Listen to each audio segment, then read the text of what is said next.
But I would like to welcome you to the final event of the 160th anniversary of the Battle of Monocacy.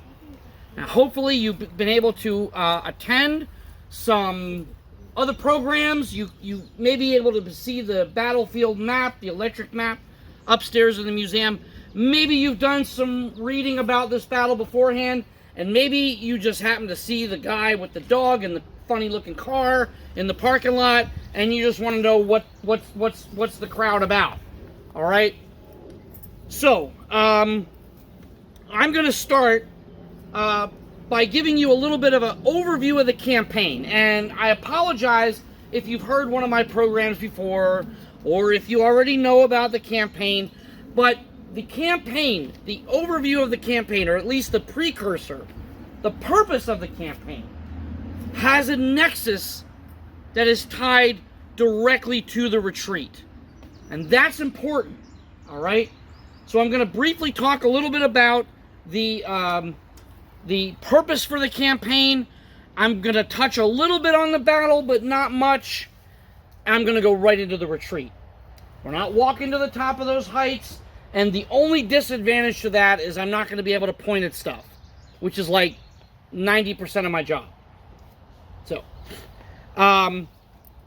what we are going to do is we are going to go this way, and once we see that road that goes towards the creek, we're going to be taking that road. Just, we're going to end up full circle back to where we started, so you guys aren't going to have to, like, you know, thumb it to get back to the parking lot. I'm not going to leave you high and dry like that. What I am going to do is I'm going to ask for some people now to take a slip of paper, because what I want you guys to understand about this is that not just the determination of the Union Army in standing here and defending this junction, but I want you to kind of understand the frame of mind that they were in as they fled from this area, okay? Because that is also very important. So, I mean, this is kind of, that's you all the way. You're already kind of dressed for it. I've got some other ones in case some people want to read. Don't make me volunteer you. Here we go. Another one. There you go. All right. I'm going to save the big one for me. Don't worry. All right. Anybody else? Any other takers? They're short quotes. Come on now. There you go. All right. There it is. All right. I demand audience participation. Okay. So, if I haven't introduced myself, you haven't seen one of my programs before, my name is Brian. I'm obviously a park ranger. This is Kaiser. Obviously, he's a park ranger. We're kind of a team, all right? We're kind of a team, and we are going to be taking you through this adventurous retreat from the Battle of Monocacy. Now, this kind of all starts with Gettysburg and Vicksburg, all right? 1863 is a very tumultuous year for the Union and the Confederacy. The war has been going on for about 2 years now, going into its third year. If only I could do that in a Volkswagen. I'd be home so much faster. My chicken wouldn't be cold and dry. So anyway, it's going into its third year.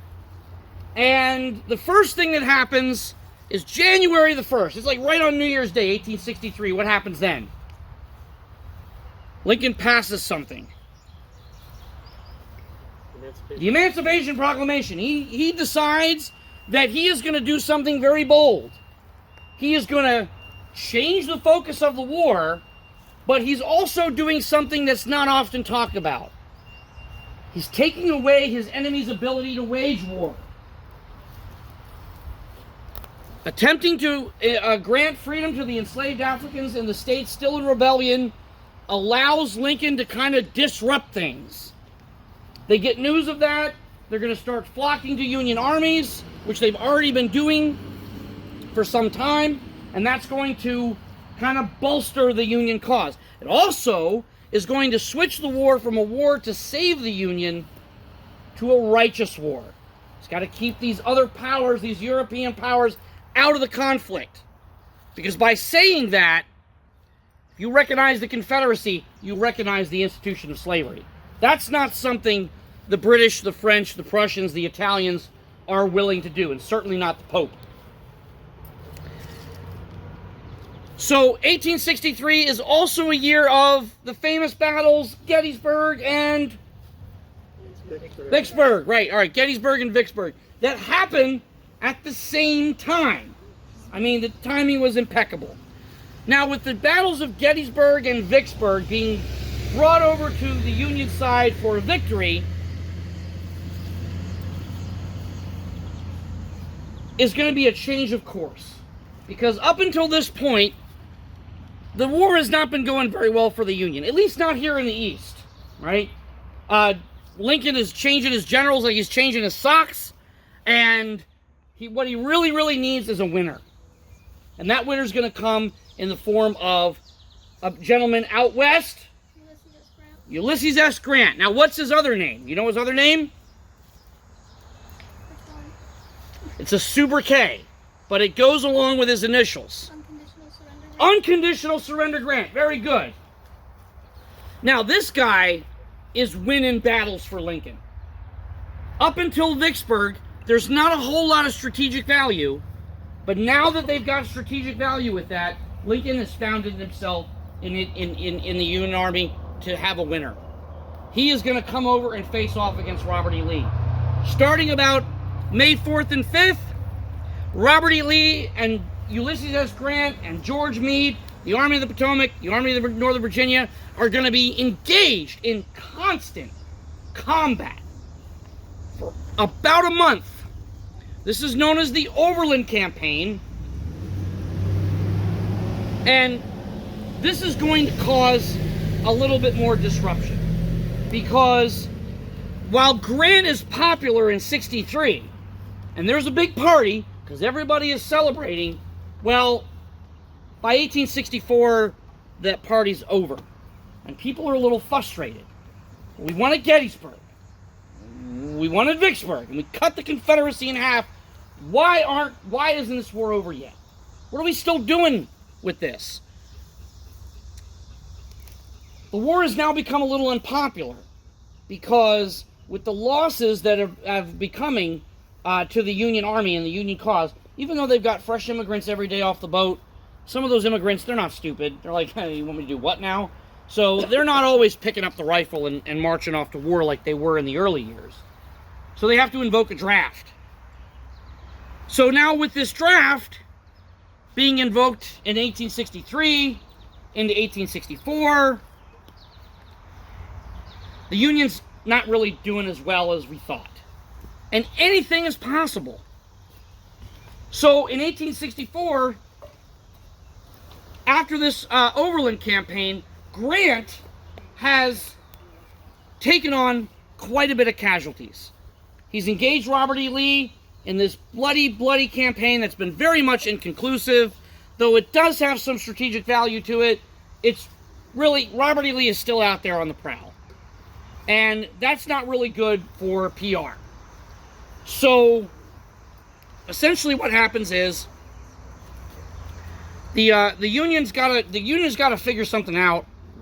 The Confederates understand that if we just wait this out, we can turn the tide of the war. Anything is possible, again, in 1864. So Grant takes on 40,000 casualties through the Overland Campaign. 9,000 of those casualties in just one battle, in one part of one battle. That's the final battle, the Battle of Cold Harbor. Now, any of you guys watch, like, The Big Bang Theory? Seriously, no? Yeah. All right, it's on HBO, right? It's not expensive. All right, you watch The Big Bang Theory. All right, very good. Now, how long does it take you to watch one episode of The Big Bang Theory?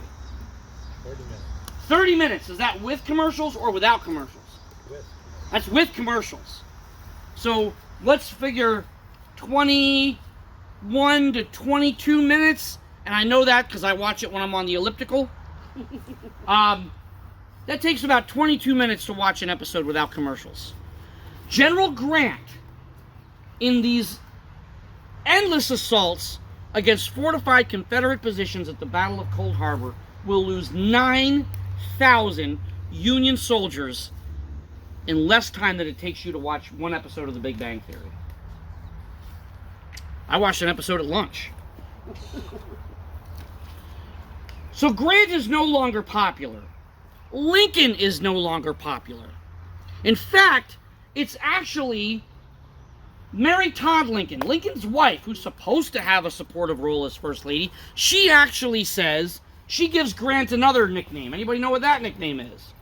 The Butcher. The Butcher, right? So now, things are looking kind of bleak for Abraham Lincoln's re-election campaign. And the Confederates know this, because they read Yankee newspapers, right? So they know what's going on. So they're going to send this man, Jubal Early, out into the valley. And he has 3 objectives. The first objective is to chase David Hunter out of the valley. There's a Union army that's in the valley. And he has been tearing up railways and burning down farms. He burns down VMI, and that does not sit well with Virginians, especially the Virginia soldiers, which Early will bring with him. Now he is going to go off and go, they call it down the valley, but they're moving north. I don't understand, but that's what they do. Downstream. So, I'm sorry? It's downstream. Downstream. Okay. So they move down the valley, they come across, and now they're here in Frederick. All right? Objective number 2. We're not going to talk about the third objective because that's just dumb. All right? There's no way that the cavalry is going to be able to bust out, jailbreak 15,000 Confederate soldiers held at Point Lookout. So if you don't know about that, you won't find out about that today because we're not going to talk about that. But we are going to talk about objective number 2. And that is, Early is going to come around and threaten Washington from the north, scare Abe Lincoln out of his skivvies, send him packing to Philadelphia, New York, or Bermuda, wherever he's got to go. You know, I'd personally pick Bermuda, but... And in doing so, by sending the Lincoln government in exile, the Confederacy hopes to churn a political victory by use of military force. And these guys are all students of Jomini. They're all students of Clausewitz. And what did Clausewitz say? That war is nothing but an extension of politics by other means. That's all it is. Can't be simplified anymore. So that's what Early's second objective is. He achieves the first one. We know that. He comes here to Frederick. Now, why am I giving you this long, squizzly monologue about Jubal Early's campaign through the valley and why it's important? Because it's directly connected to the retreat. And I know what you're thinking. You're thinking, well, I mean, if the Union lost and Early won, I mean, isn't that a good thing for Early? Well, not necessarily. We're going to talk about why that is a little later. So on July 9th, 1864, at about 8 o'clock, about 7:30, 8 o'clock in the morning, there is some fighting going on. And that fighting is not here. That fighting takes place 4 miles up the river to a place called Jug Bridge. That's where the Confederate Army attempts to cross the first time. They are repulsed by Lew Wallace and his men. Lew Wallace is the general, and hopefully you've been able to see some other programs or look at the battlefield map and understand. So Lew Wallace is the Union commander. He's got a small force here that he's been defending with, and so therefore we are going to follow me and go this way and get away from that diesel engine. So Lew Wallace is the Union commander that is sent here, or actually he takes it on his own volition, to come here and defend the junction here at Monocacy and prevent Jubal Early from getting any further, or at least try to. So the Confederates, they're not looking for a fight. I mean, they understand there's opposition in front of them, but they're not really looking for a fight. So at Jug Bridge, they kind of back off a little bit. And they're going to come down here to this road, the Urbana Pike, which was the Georgetown Pike at the time, and they are going to try a second way in.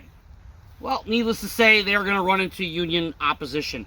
Heavy, determined Union opposition. That's very, very important for you to understand how determined both of these sides were. Because I don't care what they tell you at Antietam, I don't care what they tell you at Gettysburg, this is the important battle. This one right here, the one you never heard of, the one that's not mentioned in the latest edition of National Geographic. Go pick it up, I'm serious. Read the article on the Valley Campaign, it's crazy. They don't mention this battle because I guess they either didn't know about it or they didn't really do proper research. But these two sides are so determined in their purpose to either defend or to break through, because this is the fate of the war right here. The fighting is intense. It takes all day. The Confederates actually have to move around with the entire Georgia Brigade under John Brown Gordon in order to push the Federals out of the way so they can keep moving into Washington. And I'm going to introduce you to a man here who I rather admire. I mean, you know, on a case-by-case basis.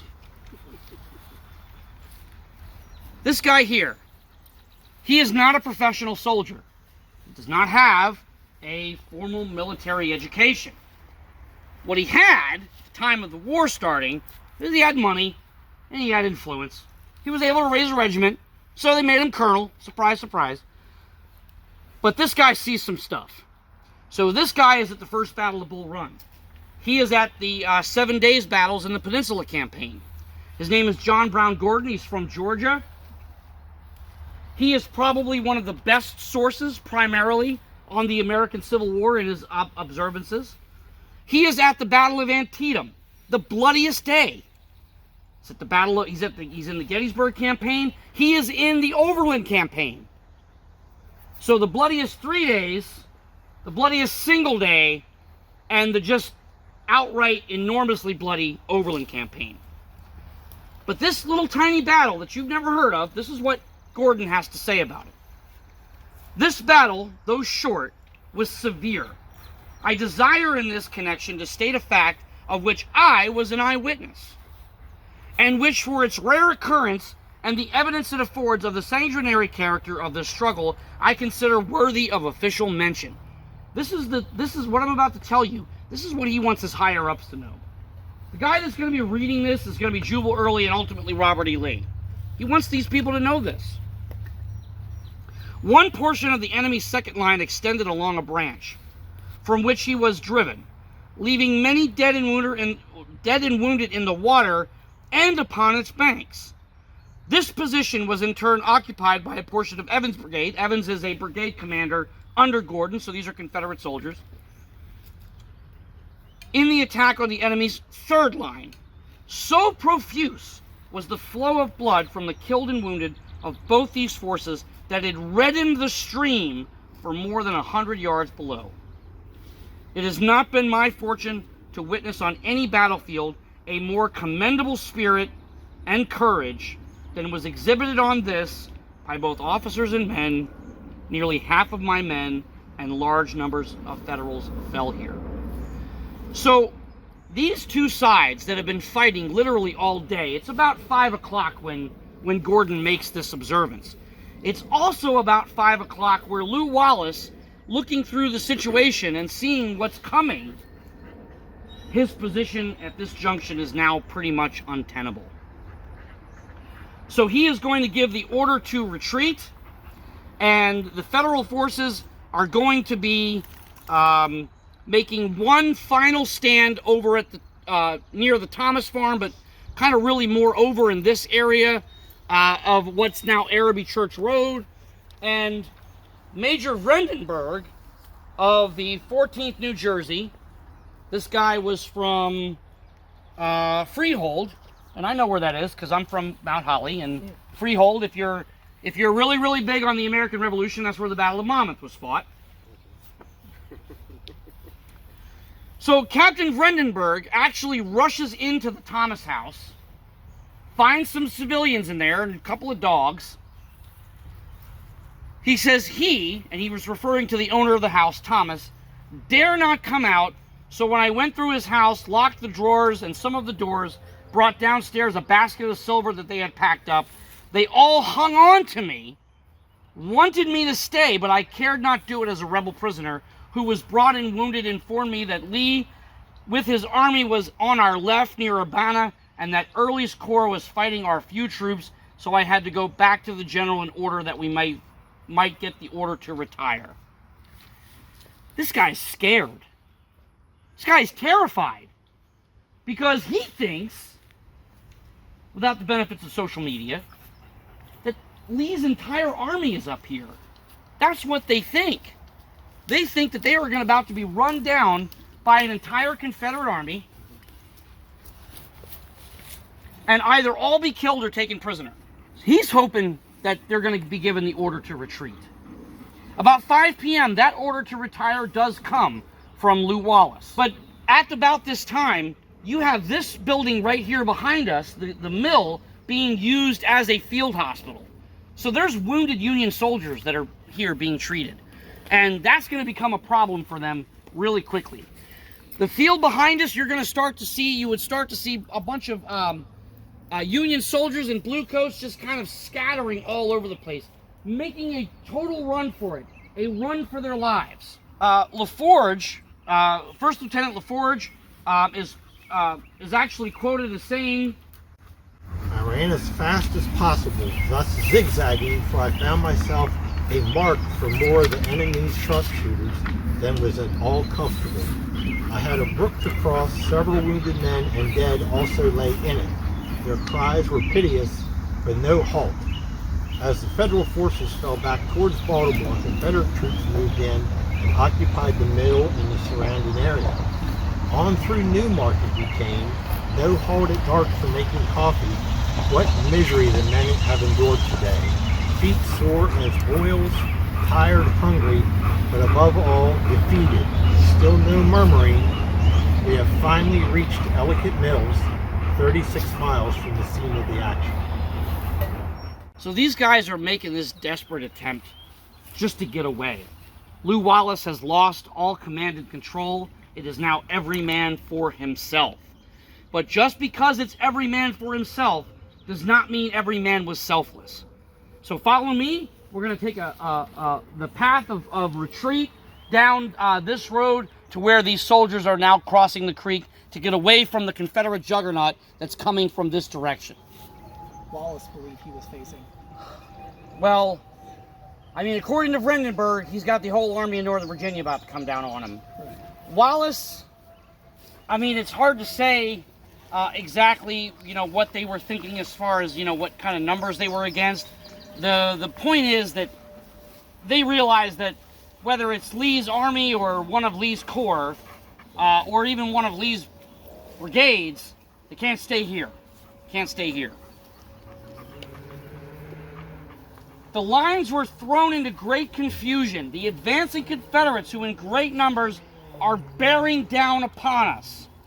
So right now you're looking at kind of a map. We are right here near Bush Creek. This is the wooden covered bridge that's now a steel bridge that was being defended by George Davis and the 10th Vermont. And then you have Evans, York, and Terry's brigade, supported by sufficient artillery, literally pushing the Union out towards and through this field. One of those gentlemen is a man named Alexander Scott. Alexander Scott is a corporal. He's been given the order to retreat. It's pretty much every man for himself now. But Alexander Scott is going to do something pretty courageous. He is going to take the flag from a dying comrade. He's going to gather up a bunch of other fallen flags, and he is going to save those and make a run for it. For his actions, he is going to be awarded the Congressional Medal of Honor. So his citation reads, "Under heavy fire, the enemy Alexander Scott saved the national flag of his regiment from capture." In the American Civil War, if you saved the flag, that was pretty much almost a guaranteed Medal of Honor. And ladies and gentlemen, it is hot right here, so we are going to keep going. this way. So the situation's pretty dire. The situation's pretty desperate. The Union Army really just kind of needs to drop what they're doing and kind of get out of here. It's about 5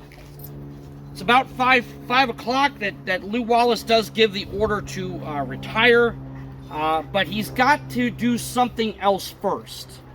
Okay. To evacuate this part of the field is one thing, but remember, we got that fight going up 4 miles up the river. Remember that place I mentioned before, Jug Bridge? That is going to be crucial. No Army commander wants to go into a fight of any kind without some sort of a way out.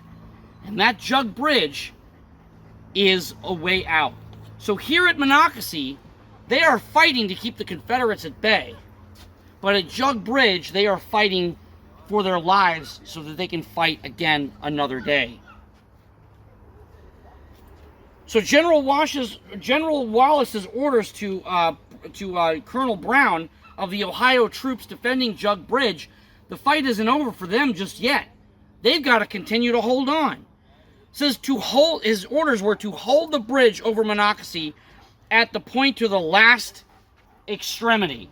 Now, the other night, I watched all 4.5 hours of the director's cut of Gettysburg, and does anybody remember a part in that movie where it was very direct about what the orders were? Like how serious and crucial it was? Anybody know what I'm referring to? Little Round Top. Chamberlain looks at his men and he says, "We're it. That's it. We are the end of the line. If we withdraw, if we retreat, the whole line is going to crush." That's what type of stress these guys were under at Jug Bridge. The same thing. If they lost that bridge, if the Confederates overran them, then this entire army would be trapped. These orders were then followed by these orders from General Tyler at about 4:30. Major General Wallace directs me to say that he directs that you hold your position to the very last extremity, and when nothing more can be done, that you fall back, and if pressed, direct your men to disperse and take care of themselves. This is to be done with nothing more can be done to retard the enemy's progress. Respectively, E.B. Tyler, Brigadier General. So basically, they're telling them that at the point you can't hold anymore, just to go. Don't wait for command. Don't wait for a flag. Don't wait for a bugle call.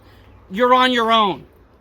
And some of these Union soldiers are going to scatter like flies, man. They're just going to take off. Some of them end up in Mount Airy.